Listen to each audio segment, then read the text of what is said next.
I am Hindu. I am Hindu. I am Hindu. I am Hindu. I am Hindu. Hindu. Hindu. Hindu. Hindu. Hindu. Hindu. I am Hindu American. क्या आपको 5 ऐसे famous scientist के बारे में पता है जो हिंदू धर्म को फॉलो करते थे? दोस्तों, वैसे तो हमारी दुनिया बहुत से धर्मों से भरी हुई है और ये सारे धर्म हमें कई अच्छी बातें भी सिखाते हैं, लेकिन जो ज्ञान और खुशी हमें हिंदू धर्म और हिंदू धर्म ग्रंथों से मिल सकती है वो हमें कहीं भी प्राप्त नहीं हो सकती। इन हिंदू धर्म ग्रंथों को जिसने भी पढ़ लिया तो उसका जीवन तो मानो सफल ही हो गया। और आज हम इस वीडियो में कुछ प्रसिद्ध वैज्ञानिकों के बारे में बात करने वाले हैं जो हिंदू धर्म से प्रेरित हुए। उन्होंने हिंदू धर्म ग्रंथों को पढ़ा और कई सारे आविष्कार भी उन्होंने किए। तो ये वीडियो काफी दिलचस्प होने वाली है, तो इसे अंत तक जरूर देखिएगा और कमेंट में अभी से जय हिंद जय सनातन जरूर लिखिएगा। तो चलिए शुरू करते हैं।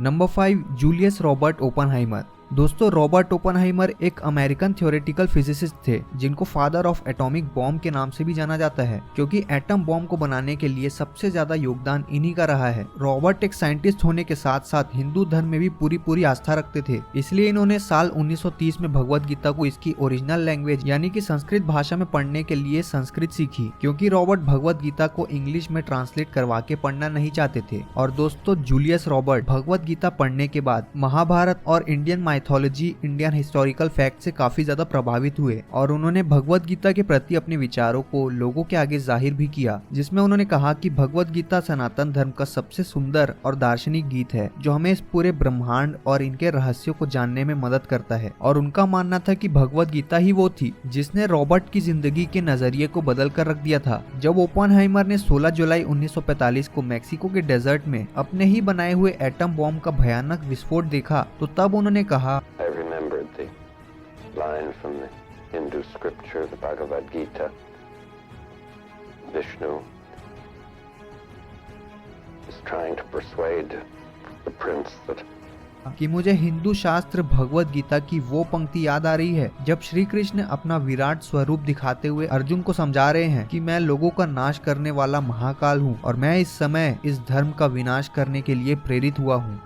Number 4, Werner Heisenberg. दोस्तों, वर्नर हाइजेनबर्ग एक जर्मन थ्योरेटिकल फिजिसिस्ट थे और उन्होंने ही क्वांटम मैकेनिक्स में अपना सबसे महत्वपूर्ण योगदान दिया था। ये सबसे ज्यादा फेमस तब हुए जब इन्होंने 1927 में अनसर्टेनिटी प्रिंसिपल को पब्लिश किया था और बाद में चल के इस प्रिंसिपल के लिए उनको साल 1932 में नोबेल प्राइज से सम्मानित भी किया गया था। दोस्तों, वर्नर हाइजेनबर्ग साल 1931 में भारत आए थे और इस दौरान वो रविंद्रनाथ टैगोर जी से भी मिले थे और इस मीटिंग में हाइजेनबर्ग ने हिंदू धर्म में मौजूद वैदिक फिलोसॉफी और उपनिषद फिलोसॉफी पर बात की थी, जिससे ये काफी ज्यादा प्रभावित हुए थे, क्योंकि वो हिंदू धर्म में मौजूद वैदिक और उपनिषद नॉलेज को क्वांटम मैकेनिक्स से काफी हद तक रिलेट कर पा रहे थे। और जैसा कि आपको तो पता ही है कि जो विज्ञान आज हम समझ रहे हैं वो हजारों साल पहले हमारे ग्रंथों में लिखे जा चुके हैं। इसके बाद इन्होंने अपने विचार लोगों के सामने जाहिर किए, जिसमें उन्होंने कहा कि क्वांटम थ्योरी उन लोगों को बिल्कुल भी मजाक नहीं लगेगी जिन्होंने वेदों को पढ़ा होगा। और उन्होंने ये भी कहा कि रविंद्रनाथ टैगोर से बातचीत के बाद कुछ विचार जो उनको सता रहे थे, उनको पागल बना रहे थे,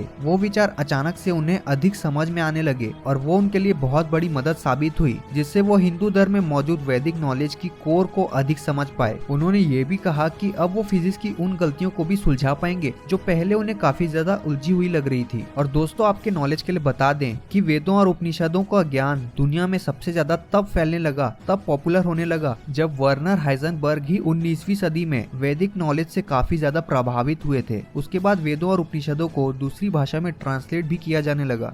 नंबर 3, कार्ल सैगन। दोस्तों, कार्ल सैगन एक American astronomer, cosmologist, astrophysicist, astrologist और फिलोसोफर थे जिन्होंने कॉस्मोलॉजी और मॉडर्न स्पेस एंड साइंस को समझने के लिए अपना बहुत बड़ा योगदान दिया था और इसके साथ ही लोग इन्हें बहुत ही बड़े हिंदू भक्त के रूप में भी जानते थे। दुनिया के दूसरे वैज्ञानिकों की तरह कार्ल सैगन भी हिंदू धर्म में मौजूद वेद और उपनिषदों के अपार ज्ञान से काफी ज्यादा प्रेरित हुए थे।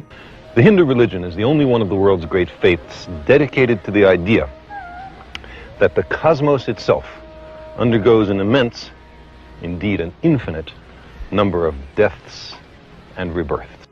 उनका मानना था कि हिंदुओं के वेद और उपनिषदों में ब्रह्मांड का वो सेम नॉलेज है, उनमें वैसा ही उल्लेख मिलता है जैसा आज मॉडर्न साइंस ने हमें बताया है। कार्ल सैगन हिंदू धर्म पर पूरा विश्वास रखते थे, इसलिए उन्होंने हिंदू धर्म को और ज्यादा करीब से जानने के लिए भारत में कई सालों बिताए थे। उन्होंने कहा था कि हिंदू धर्म दुनिया के उन महान विश्वासों में से एकमात्र है जो इस विचार को समर्पित है कि ब्रह्मांड सिर्फ एक विशाल, वास्तव में एक अनंत मौतों और पुनर्जन्मों की संख्या से गुजरता है। सनातन धर्म ही एकमात्र धर्म है जिसमें स्पेस एंड टाइम के पैमाने मॉडर्न कॉस्मिक साइंस के समान है। इसका चक्र हमारे साधारण दिन और रात से 8.64 बिलियन ईयर्स लंबे ब्रह्मा के दिन और रात तक चलता है, जो पृथ्वी या सूर्य की आयु से अधिक और बिग बैंग होने के बाद से लगभग आधा समय है। और ये उनका हिंदू धर्म को लेकर सबसे फेमस थॉट माना जाता है।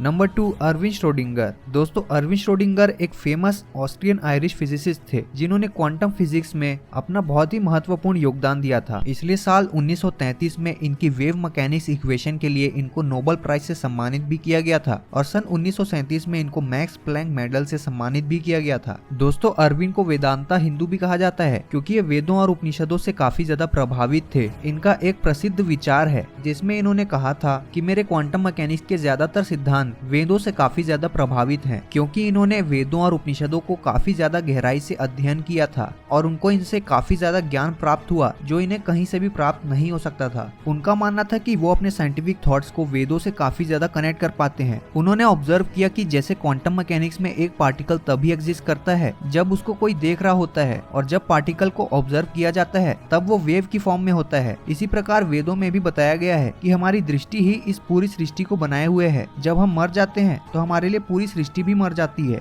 दोस्तों, अर्विन के वेदों और उपनिषदों पर फेमस कोट्स को आप इंटरनेट पर सर्च करके भी पढ़ सकते हैं। Number 1, Hans Peter. दोस्तों, हैंस पीटर एक वर्ल्ड फेमस जर्मन फिजिसिस्ट थे जिन्होंने न्यूक्लियर एंड क्वांटम फिजिक्स में अपना कंट्रीब्यूशन दिया था। इन्होंने हिंदू धर्म के वेद और उपनिषदों पर 35 साल अध्ययन किया था और इनका सबसे प्रसिद्ध विचार ये है कि ये कहते थे कि जब भी मैं क्वांटम फिजिक्स को पढ़ाता हूँ तब मुझे ऐसा लगता है कि मैं हिंदू धर्म के ही वेदों और उपनिषदों पर बात कर रहा हूँ, क्योंकि दोस्तों हिंदू धर्म के वेदों और उपनिषदों में ज्ञान और साइंस कूट कूट कर भरा हुआ है। इसलिए हैंस पीटर भी हिंदू धर्म से काफी ज्यादा प्रभावित थे और वो वेदों में मौजूद ब्रह्मांड के ज्ञान को क्वांटम मैकेनिक्स से रिलेट कर पाते थे। साथ ही में हम एक और साइंटिस्ट के बारे में बात करेंगे जिनका नाम है ईसी जॉर्ज। इन्होंने भी ईसाई धर्म को छोड़कर हिंदू धर्म अपना लिया था। ईसी जॉर्ज एक इंडियन अमेरिकन थ्योरेटिकल फिजिसिस्ट थे जिन्होंने हिंदू धर्म अपनाने के बाद अपना नाम ईसी जॉर्ज सुदर्शन कर लिया था। ये यूनिवर्सिटी ऑफ टेक्सास में एक प्रोफेसर भी रह चुके थे। ये फिजिक्स में अपने महत्वपूर्ण योगदान के लिए जाने जाते हैं, जैसे quantum Chino effect, open quantum system और क्वांटम कंप्यूटेशन।